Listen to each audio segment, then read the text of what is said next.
है magnetic field के अंदर अगर कोई भी करंट कैरिंग वायर है तो उस पर फोर्स कितना लगेगा।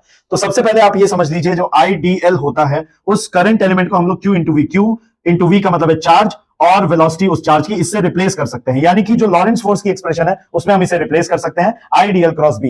अब डीएल क्रॉस बी में अगर आप देखोगे करंट एलिमेंट ऐसे जा रहा है, यानी कि करंट की डायरेक्शन करंट एलिमेंट में ऐसी रही, अंदर की तरफ मैग्नेटिक फील्ड है। इसका मतलब यह हुआ अगर आप इस डायरेक्शन में करंट की डायरेक्शन में थंब को रखेंगे, इस फिंगर्स को आप मैग्नेटिक फील्ड की डायरेक्शन में रखेंगे, फोर्स की डायरेक्शन आ जाएगी। तो हर बार आपको फोर्स की डायरेक्शन इस तरफ मिलती जा रही है। अगर आप सारे फोर्सेस को ऐड कर दें तो आपके पास में क्या आ जाएगा, नेट फोर्स। अब यह बात ध्यान रखना, इन सबको हम लोग ऐसे छोटे छोटे एलिमेंट्स के फॉर्म में नाप रहे हैं, DL1 DL2 D इस तरीके से। तो ये आप पॉलीगन वेक्टर लॉ को याद कीजिए, final and final head, tail और हेड को मिला देंगे तो ये बनता है और यही एल इफेक्टिव रहता है। यानी कि सर्कुलर हो कैसा भी आर्बिट्ररी शेप हो लेंगे हम, यही फाइनल रिजल्ट आएगा I L effective cross B. B क्या है, मैग्नेटिक फील्ड।